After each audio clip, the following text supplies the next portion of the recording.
Welcome everyone to the MMO Weekly News Update, the news update where we bring you all the latest and greatest from the MMO sphere. My name is BrightLife. This is my fancy suit because I'm doing the news, and let's jump right into the top stories that happened in the MMORPG universe this week. Now, our first story comes to us and is, my mother is disappointed in me and calls me dumb because I am covering MMO content and only have 2,500 subscribers. Trent? These are my notes from my private counseling session with Dr. Nygaard.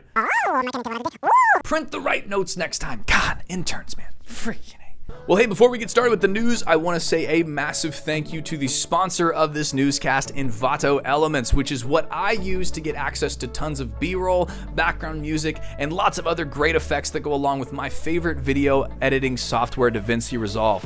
Envato Elements is an awesome online library full of stuff to help take your video editing project to the next level. If you're thinking about starting a brand new MMORPG channel, go on ahead and check them out. They would really be able to help you out a ton. You can use the link in the description down below to go on ahead and help my channel out. You can get a free 7 days, see if you love it, and then stick on if you really do. But hey, thank you Envato Elements for the sponsorship for this video. Let's jump into the newscast.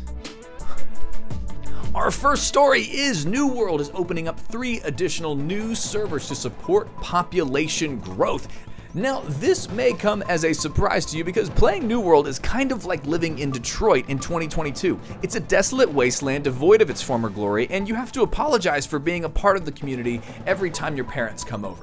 Now, of course, New World coming back to life is a great thing for the MMORPG community. They are coming out with an incredibly awesome sounding update called the Brimstone Sands update. And of course, New World is currently best in slot, in my opinion, in things like visuals and sound design. I mean, it is an incredible, immersive world, but as you and I know, in the past, it completely failed in basic elements like, I don't know, fun and a questing experience that wasn't a boring grind fest and not me just going to kill 10 boars and go back to a board and then pay $40 for it. I am calm. I am calm.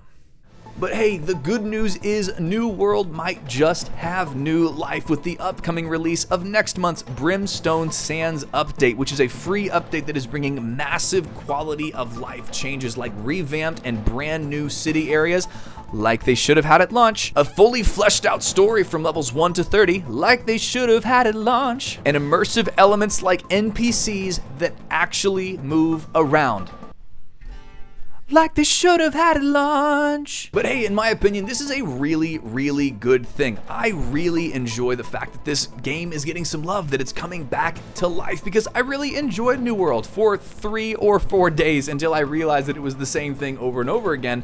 But if they could make this game an actual MMORPG with an actual story and some decent quality of life improvements, I really do think that this could be an incredible thing. The Brimstone Sands update is live on the PTR right now, and if you'd like to come check me out play that game, we're going to be live at twitch.tv/BrightLifeCommunity on Wednesday at around 1 p.m. Pacific Standard Time. Come by to check it out. We're going to see if it is really all that we are talking about right now. Now, our second story comes to us from our favorite and least controversial company in the MMO space, Blizzard. Blizzard pulls another Blizzard with Wrath of the Lich King Classic fresh server fails. And our story is Blizzard opens another Wrath of the Lich King Classic fresh start server in North America and Europe, and Blizzards all over the place. Now, for those of you that don't know, Blizzard has been coming up to its massive Wrath of the Lich King Classic expansion launch, which is, of course, one of the most celebrated video game expansions of all time, not just within the World of Warcraft. It's a fantastic game that sees us facing off against the Lich King Arthas, who is one of the greatest video game villains of all time. And so, as this happened, a lot more people came to the game than they thought would come to the game, and servers began to slam shut, especially the fresh start servers, which offered players a fresh slate, no boosting, no death knights, everybody starting from level 1 and actually leveling through the pre-patch up to level 70, and these fresh servers turned into an absolute crap fest, with server queue times of up to 4 and 5 hours on one of the larger ones called Sky Fury, and then on some of the larger servers that had been established, we were seeing queue times of up to 7 to 8 hours long. Blizzard did come out with a huge blue post talking about this, And essentially the Blue Post said that they can't do anything about it because it is technologically impossible to actually do anything about server queue wait times, like opening up another server, which had everybody with at least 2 brain cells think, wait, what?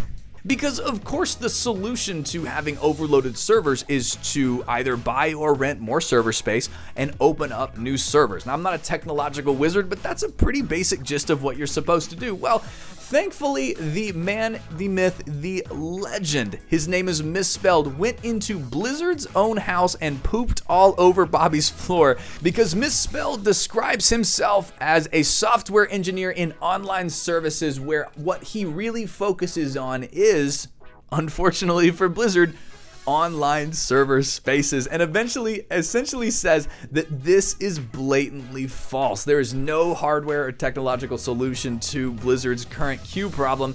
What he was saying is essentially Blizzard decided that they needed to give Bobby a 40-foot yacht this Christmas instead of a 35-foot yacht. And so what they did was they decided to basically hold their money and not open up new servers because it would cost a little bit of money, or 5 feet on Bobby's yacht. He wouldn't have a full bowling alley. You have to understand that Bobby has gotten used to a certain standard of living, and so we can all really understand that, right? And so Misspelled came in and took a dump in Blizzard's house, and here at Bright Life Studios we coined the term blizzarding, which is a verb to mean to take an absolute win of a situation and somehow manage to turn it into a complete and total loss. People were furious, people were angry, until 3 days later when they opened up 2 new servers, but closed down free transfers from some of the larger servers that were still experiencing population grind. This is just classic Blizzard. They had something so good. They had more success than most companies would ever dream of in a classic, they've already built this game launch. They had more people subscribing than ever, and they didn't want to put out a little bit more money to actually make new servers happen. It's classic Blizzard. In fact, for us personally here in the Bright Life community, we have a great Discord where we talk about all sorts of things MMO, and we've got great communities going on. We were trying to find a great server to play as a community, take a fresh start. We started on a fresh start server, and then we had 4-hour queues. And then we decided to re-roll on a new server, and that one has now been locked with no transfers on or off of the server. It's bonkers. It doesn't make any sense. Blizzard, stop blizzarding. Please, you can make the win happen. Just open more servers and make transfers free. People will stick with it and they'll really love you for it. Now, it's not all bad news in Blizzard land, because our third story is that WoW is wowing their fans with wonderful, whimsical beta keys. Now, the hype for Dragonflight is real, and it is currently in beta, and everybody wants to play it. I am more excited to get into the Dragonflight beta at some point than I was to get your mom's phone number last night, and that was a big moment for me. It was very, very exciting. And so what Blizzard decided to do was, instead of just giving out random key access, random beta access, they decided to actually empower their creators. That's right, they went to some of their larger Twitch streamers and gave them tons of keys like Mr. GM and Towley. But the really cool thing that they did was they actually also gave some smaller content creators the same amount of beta keys. You saw some people that have between 30 and 60 viewers on average on Twitch actually get these beta keys as well, which was an absolute win. It allowed their communities to feel seen by this massive corporation. It was a huge, huge win for them. And in fact, this is like the opposite of blizzarding. In fact, let's call this, I don't know, Square Enixing. It's taking an absolute win of a situation and then making more wins out of it. They took this win with Dragonflight beta being really exciting, and they created more wins out of it by giving creators access to these codes that they could then give to their community. It's awesome. Now, of course, this story is not without its mystery, because for some reason, they have not given me any beta keys. And after all, I am an influencer of great renown and power. Now, for the old school MMO fan out there, our third story is for you. You remember Star Wars Galaxies? Well, there has been a volunteer-driven, completely free-to-play project that has been in the works for a while called Star Wars Galaxies Restoration, and it released 1.0 on September 17th with further plans for future expansions outlined. Now, this is a really, really cool project because, of course, on my Twitch stream, we're often talking about MMOs MMOs and what kind of MMOs people love, and one of the most prominent ones that gets talked about all the time is Star Wars Galaxies. Now, this is what Restoration says about SWG Restoration. It says, their goal is to help you return to the greatest era of Star Wars Galaxies. SWG Restoration is a free-to-play, fan-made project created in tandem with the community, featuring the multi-profession system and combat style of the combat upgrade. It's time to tell the greatest story the galaxy has ever known. Yours. From the sprawling cities of Corellia, Naboo, and Tatooine to the treacherous terrain of Endor, Dathomir, and Kashyyyk, immerse yourself in a complex and a unique Star Wars universe like never before. Pick and choose from 32 different skill trees, social, crafting, science, combat, to create a character unique to you. Found player cities, decorate housing, sell wares or services, host galactic dinner parties. The choice is yours. And I think that this is a really cool thing that is happening, of course, because I like seeing the fans take control of a game that was once actually dead and making it alive again. This is really cool. I think I'll be checking this out on the Twitch stream soon, so be sure to go on ahead and drop me a follow down at the link below, because you'll want to see us play through that. I've never personally played through it, but I loved SWTOR, and I'm very, very excited to play through this one.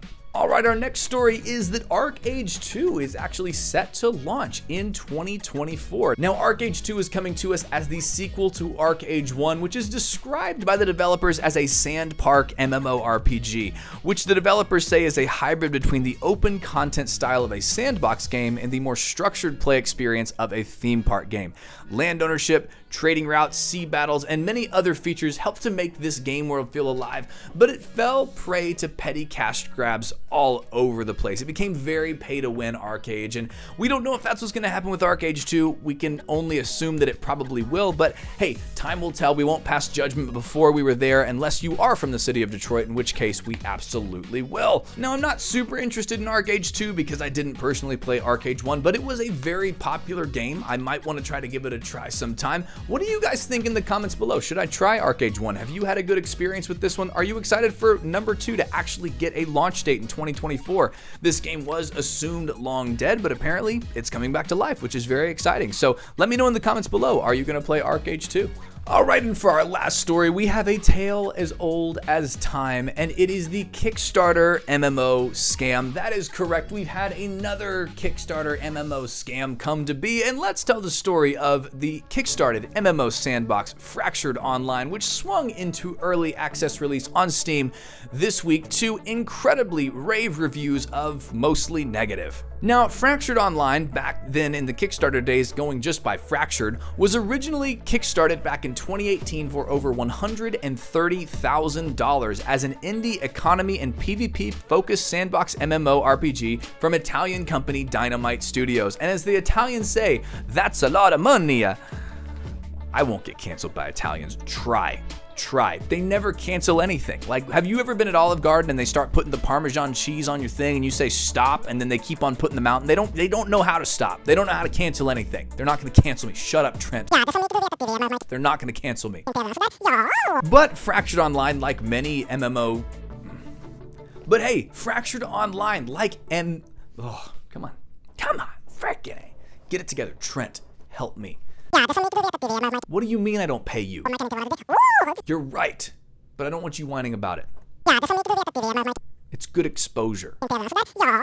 Now, of course, Fractured Online, like many Kickstarter MMO scams, had a fantastic trailer. It looked really, really good. This MOBA-style MMORPG that kind of looked like an Albion Online combined with maybe a League of Legends or Dota. It looked very fascinating. It looked really, really interesting. But unfortunately, reviewers are quick to call it a scam all throughout Steam, saying that hits don't register, the systems don't work, you can't even really open the game in many cases, and the Italian wonderful Dynamite Studio people have not said a word about it, unfortunately, which is pretty typical from the Kickstarter scam MMO. Now, there's probably a lesson to learn from this. If an MMO is going to be a good MMO, they're probably not going to Kickstarter to get most of their funds. They're probably going to go to a larger investor who's going to give them great advice and help them really grow in this. There's a lot better ways to involve community in the development of an MMO than to just ask for tons of money. And you know what? This is a lesson that everybody learns. You know, Trent actually recently just learned this, that when he went to the seedy motel with your mom the other night, when you get into bed with something that you don't understand, you might come out with something that you don't want. But hey friends, that about does it for me. I am BrightLife. It has been incredible bringing you the MMO news. And hey, all jokes aside, this is a brand new format. I would actually really love to hear what you think in the comments down below. Did you like this? Did you not like it? Give me some feedback. I'd like to make this a weekly thing. If you'd like to see it, please hit the like button, hit the subscribe button so that I know that I should continue to do this type of format of show. And as always, friends, the two most important things that I can tell you are this. You were loved, then you know you are so much more valuable than you realize. Hey, thank you so much for watching. I hope that you enjoyed it. I want to let you know a couple ways to connect with me. First of all, we got an awesome Discord in the description. We've got a Patreon if you'd like to give to the channel and help support more video creation. And I am live on Twitch quite often over at twitch.tv/BrightLifeCommunity. Would love to see you there. Always love interacting on those live video streams. But I hope you have an incredible day, my loved and valued friend. Have an awesome one.